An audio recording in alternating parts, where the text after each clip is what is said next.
फिर से लेकर आ चुके हैं आप लोगों के लिए शाम की सभी ताज़ा और बड़ी खबरें। एक एक कर आपको सारी खबरों की जानकारी देंगे। आज देश दुनिया में क्या कुछ हो रहा है। दरअसल सबसे पहली जो बिग ब्रेकिंग न्यूज़ आ रही है, आप लोग बता दें, किसान आंदोलन हुआ और तेज। मोदी सरकार के पास सिर्फ दो रास्ते, जी हाँ या ना पर टिकी मोदी की रियासत। इसके बारे में आपको विस्तार से बताएंगे। वहीं पर दूसरी बिग ब्रेकिंग में हम आपको बताएंगे, जी हाँ, राजस्थान निकाय चुनाव में पूरी तरीके से बीजेपी का सुपड़ा साफ। जी हाँ, निर्दलियों से भी बुरी हालत हो गई है। एक भी गोदी मीडिया ने आपको नहीं बताया, हम बताएंगे। वहीं पर तीसरी बिग ब्रेकिंग में हम आपको बताएंगे, जी हाँ, दरअसल आप लोग बता दें, किसानों का बड़ा फैसला। कहा मोदी सरकार कितनी ही मीटिंगें कर ले, जी हाँ, कितनी ही बातचीत कर ले, लेकिन हमारा फैसला अटल है। जी हाँ, कल आप लोगों को बता दें, एक दिन का अनशन भी काफी ज्यादा महत्वपूर्ण किसान भाइयों ने कहा, पूरी तरीके से सक्सेसफुल। इसके बारे में भी आपको विस्तार से बताएंगे। वहीं पर अगली बिग ब्रेकिंग में हम आपको बताएंगे, जी दरअसल आप लोग बता दें, अब मोदी की बड़ी एक और मुश्किलें। दिल्ली एम्स पे डॉक्टर भी बैठे धरने पर। इसी के साथ साथ अगली बिग ब्रेकिंग में हम आपको बताएंगे, राहुल गांधी का मोदी सरकार पर बड़ा हमला। कहा जिस मंडियों को खत्म कर रहे हैं, जरा अपने प्रदेश यानी कि मध्य प्रदेश की हालत देख लें, जहां पर मंडियों की क्या हालत हो चुकी है। जी हाँ, इसके बारे में भी आपको विस्तार से बताएंगे। वहीं पर अगली बिग ब्रेकिंग में हम आपको बताएंगे, जी हाँ, अंबानी रोने लगा। किसान भाइयों की ताकत देखकर अंबानी रो पड़ा। कहा एयरटेल वोडाफोन ये लोग आइडिया फायदा उठा रहे हैं हमारा, हमें बदनाम कर रहा है। जबकि दोस्तों सच ये कि कई किसान भाइयों ने जियो की सिम को जो है बायकॉट कर दिया, जिसके कारण बड़ा धक्का और बड़ा नुकसान हो रहा है अंबानी को। इसके बारे में आपको विस्तार से बताएंगे। वहीं पर अगली बिग ब्रेकिंग में हम आपको बताएंगे, जी हाँ, दरअसल आप लोग बता दें, अब मोदी सरकार के खिलाफ खोल दिया किस फौजियों ने मोर्चा। जी हाँ, दरअसल आप लोग बता दें, किसान के बेटों ने खोल दिया मोर्चा। कहा अगर मेरे पापा मेरे बाप आतंकवादी हैं तो फिर मैं भी आतंकवादी हूँ। जी हाँ, इसके बारे में भी आपको विस्तार से बताएंगे। वहीं पर अगली बिग ब्रेकिंग में हम आपको बताएंगे, राकेश टिकैत का मोदी पर बड़ा हमला। बोले बिल्कुल सही जा रहा है आंदोलन। जी हाँ, ऐसे ही चलता रहेगा। दरअसल कल अनशन पर पानी पीकर खोला था लोगों ने अपना अनशन, लेकिन राकेश टिकैत बोले कि यह आंदोलन बढ़ता ही जाएगा, हमारे साथ और भी साथी और किसान भाई जुड़ते जा रहे हैं। इसके बारे में भी आपको विस्तार से बताएंगे। वहीं पर अगली बिग ब्रेकिंग में हम आपको बताएंगे, जी हाँ, कपिल सिब्बल का मोदी सरकार पर भयंकर हमला। कहा टुकड़े टुकड़े गैंग तो जनाब आपके ही गेम आपके ही पार्टी में है मिस्टर। जी हाँ दोस्तों, दरअसल रविशंकर प्रसाद ने एक विवादित बयान दिया था, जहां पर उन्होंने कहा था कि टुकड़े टुकड़े गैंग को छोड़ा नहीं जाएगा, जो किसान के बीच में घुसकर हिंसा फैला रहा है, जबकि ऐसा कुछ है ही नहीं। इसके बारे में भी आपको विस्तार से बताएंगे। वहीं पर अगली बिग ब्रेकिंग में हम आपको बताएंगे, जी रोहिणी सिंह का गोदी मीडिया पर बड़ा हमला। कहा रोहिणी सिंह एक पत्रकार है, अगर आप जानते हो तो बहुत अच्छी, उन्होंने गोदी मीडिया पर हमला बोला। कहा 90 रुपये पार पेट्रोल, 80 रुपये डीजल, अब कहाँ गई गोदी मीडिया। इसी को तो कहते हैं गोदी मीडिया। इसके बारे में भी आपको विस्तार से बताएंगे। फिलहाल खैर चलिए हम बढ़ते हैं सबसे पहली और सबसे बड़ी खबर की ओर। दोस्तों आप लोग बता दें, अब मोदी के खिलाफ किसान भाइयों की आर पार की लड़ाई आगे बढ़ती जा रही है। कल किसान भाइयों ने पानी पीकर जो है अपना अनशन खोला था एक दिन का। ऐसे में आप लोग बता दें, हर जगह किसानों का समर्थन मिल रहा है। जी हाँ, पूरे देश में किसानों की वाहवाही हो रही। वहीं दूसरी तरफ मोदी के नाम पर लोग नारेबाजी कर रहा है। मोदी मुर्दाबाद के नारों से पूरा जत्था का जत्थों ने जो है यहाँ पर मोदी की वाट लगा डाली। जिस तरीके से आज मोदी सरकार को सभी लोग, भले ही गोदी मीडिया ना बताए, लेकिन सभी लोग जो है थू थू कर रहे हैं कि जिस तरीके से हमारे देश का अन्नदाता जो कि हमें अन्न खिलाता है वो परेशान हो रहा है। लेकिन इसके लिए ये बात बिल्कुल सच है, किसान भाइयों को सल्यूट करना चाहिए हम सभी लोगों को, क्योंकि जिस तरीके से वो हिम्मत दिखा रहे हैं इस कड़कती ठंड में, जिस तरीके से वो लोग अपने काम को दिखा रहे हैं, और पूरा का पूरा ये जो यहाँ पर जो एक मोदी के खिलाफ मोर्चा खोल के रख दिया है, ये सच में काबिल तारीफ है। किसानों ने बड़ा हमला बोल दिया। कहा ये आर पार की लड़ाई है, इसमें शहादत भी होती है, और जो है हमें पता है या तो हमें मरना है या फिर करना है। जी हाँ, हम हर सिचुएशन के लिए तैयार है। घर से कहकर निकले, बीवी बच्चे और सभी लोग साथ में भी आ गए। ऐसे में मोदी सरकार को अब बड़ा झटका लगता हुआ नजर आ रहा है। फिलहाल खैर चलिए हम बढ़ते हैं एक और अगली बिग ब्रेकिंग की तरफ। बता दें आप लोग को अगली जो बड़ी खबर निकल कर आ रही, जी अब फौजियों ने ही खोल दिया मोदी के खिलाफ मोर्चा।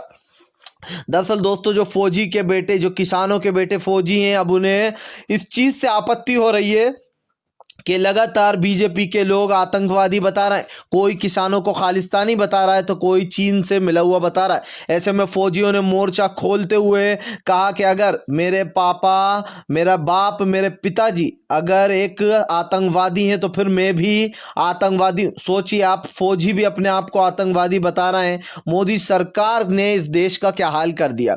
उनका कहना है कि जिस तरीके से मेरे पापा, मेरे पिता हमें खेती बाड़ी से उठकर आते हैं, हम भी किसान के बेटे, हम फौज में हैं, लेकिन अगर मेरे पिता या फिर जिस तरीके से किसानों को बदनाम किया जा रहा है, आतंकवादी बोला जा रहा है, खालिस्तानी बोला जा रहा है, इसको लेकर अब फौजी भाई भड़क चुके हैं। उनका कहना है अगर ये आप देख सकते हैं एक हाथ में तख्ती लिए हुए, अगर मेरे पिता जो है यहाँ पर आतंकवादी हैं तो फिर मैं भी आतंकवादी हूँ। इससे मोदी सरकार की रातों की नींदें उड़ गई और फौजियों ने अलग मोर्चा खोल डाला। दोस्तों, इससे पता चलता है कि हमारे देश की क्या हालात हो चुके।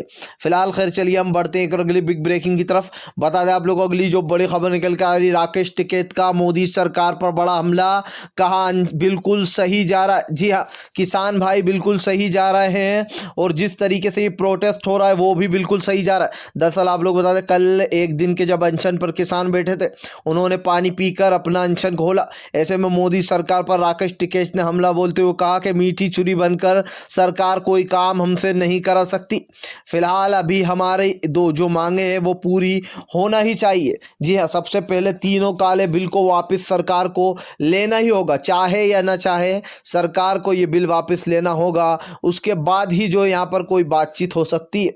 जी हाँ, 5 बार हमसे मीटिंग की गई है, 5 से 6 बार, और हमें एक ही एक प्रस्ताव बार बार दिया गया है संशोधन का, लेकिन संशोधन इस चीज़ का हल नहीं है। ये दोस्तों आप भी समझ सकते हैं कि संशोधन एक अलग चीज़ होती है, संशोधन मतलब बदलाव, लेकिन काले बिल को वापस लेने की बात है। जब तक काला बिल वापस नहीं होगा तब तक इस पर कुछ भी निर्णय नहीं निकलेगा। और आप लोग बताएं, राकेश टिकैत ने कहा कि आज हम बिल्कुल सही जा रहे हैं, हमारे किसान भाई और हम जिस तरीके से मेहनत कर रहे हैं, मेहनत रंग लाएगी। ये काला कानून मोदी को वापस लेना ही होगा। फिलहाल खैर चलिए हम बढ़ते हैं एक और अगली बिग ब्रेकिंग की तरफ। बता दें आप लोग अगली जो बड़ी खबर निकल कर आ रही, जी हाँ, रोने लगा मुकेश अंबानी। ज़रा सा किसान भाइयों ने अपनी गर्मी क्या दिखाई। जी हाँ, मुकेश अंबानी के पसीने छूट गए। अब लगा रहा है आरोप एयरटेल, वोडाफोन और आइडिया पर। दरअसल दोस्तों आप लोग बताएं, जिस तरीके से जियो सिम चलाई गई थी, मोदी सरकार ने लोगों को लूटने का काम जो करा था, अपने अडानी और अंबानी को अमीर करने का, मुकेश अंबानी को, अब मुकेश अंबानी की रातों की नींदें उड़ गई। दरअसल जिस तरीके से किसानों का साथ हो रहा है और मंडी ख़त्म करने की बात चल रही है, एमएसपी नहीं मिल रही, इसीलिए अडानी और अंबानी से लोग चिढ़े हुए थे, तो लोगों ने जियो, रिलायंस की सिम को बायकॉट कर दिया। बायकॉट करने का मतलब कि लोगों ने अपनी सिम को पोर्ट करा लिया दूसरे नंबरों से, वोडाफोन, आइडिया, एयरटेल, इन नंबरों से। तो अब इसमें इसके शेयर में, यानी कि जियो का जो शेयर है उसमें भारी मात्रा में गिरावट आई, तो मुकेश अंबानी रोने लगा। उनका कहना है कि एयरटेल, आइडिया और वोडाफोन लोगों को भ्रमित कर रहा है, लोगों को जो है यहाँ पर झूठ फैला रहा है, और इसीलिए उसकी सिम की बिक्री जो है वो कम हो गई और लोग सिमों को छोड़कर पोर्ट करा रहे हैं अपनी सिम।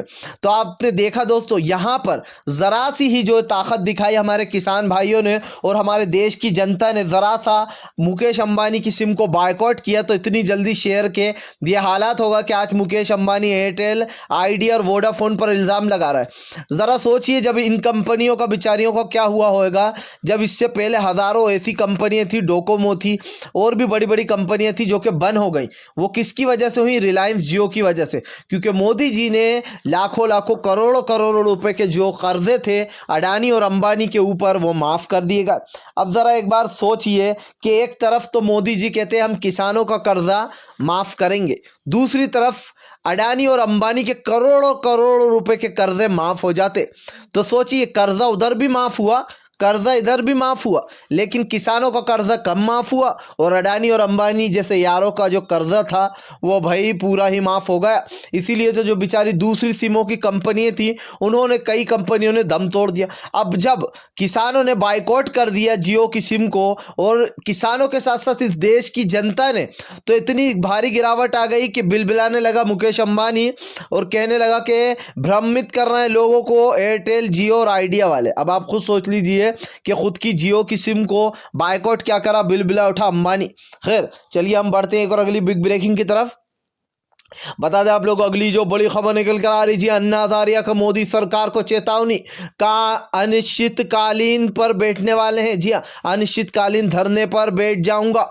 जी हाँ, कहाँ और कैसे ये मैं जल्द ही किसानों को बताऊंगा अगर मोदी सरकार ने बात नहीं मानी। दरअसल दोस्तों आप लोग बता, अन्ना हजारिया का बड़ा फैसला, कहा अब अनिश्चित भूख हड़ताल पर बैठ जाएंगे अगर किसानों की बात नहीं मानी गई तो। जी हाँ, जल्दी सरकार को किसानों के लिए कुछ सोचना होगा, नहीं तो मैं ऐलान करने वाला हूं कि कहां पर यह धरना चलेगा।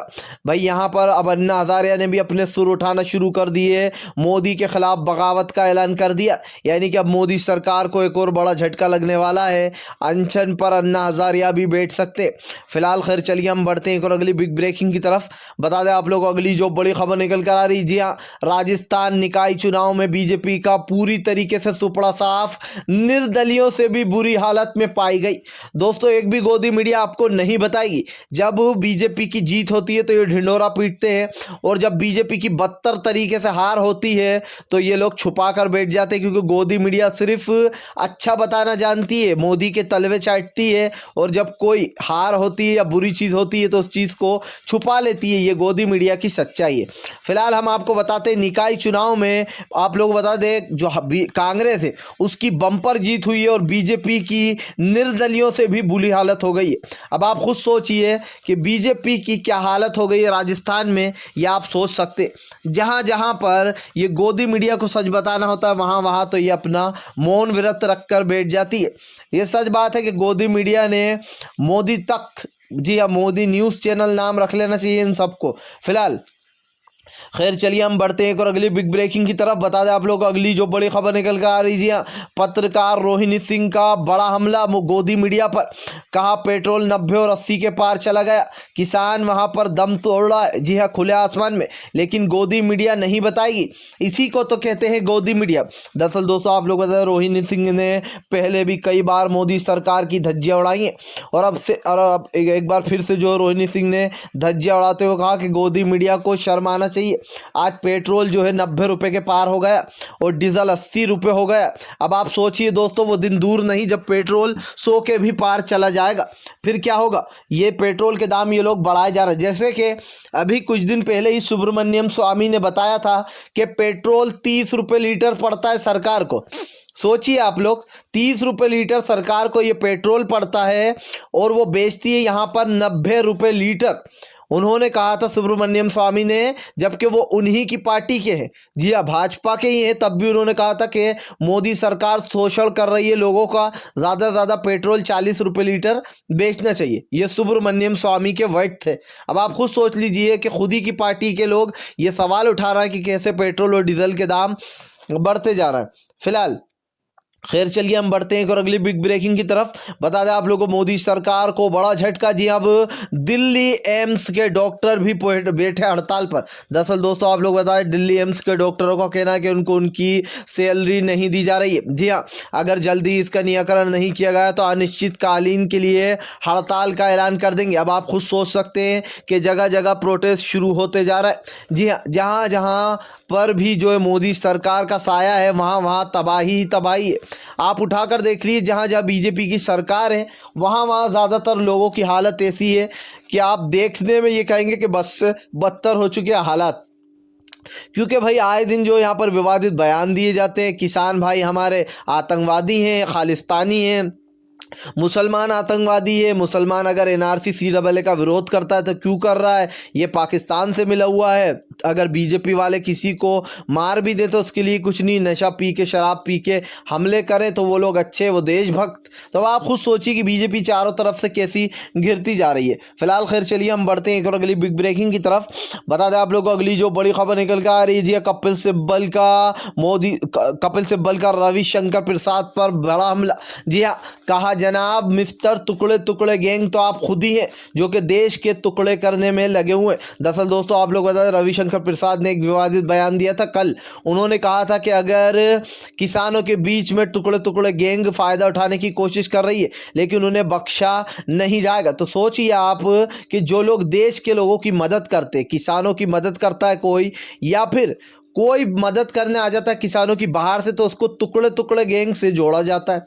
जो आम जनता है उसको टुकड़े टुकड़े गैंग बना दिया जाता है। और जो बीजेपी के लोग तोड़फोड़ करते, चुनाव में हेराफेरी करते, यहाँ तक कि गेटों पर लड़ाई तक कर लेते हैं, मारा कूटी करते हैं, डीजीपी को घसीट घसीट के मारते, वो लोग टुकड़े टुकड़े गैंग नहीं है, वो बहुत बड़े ब्रह्मचारी हैं, वो जो है बहुत बड़े देशभक्त है।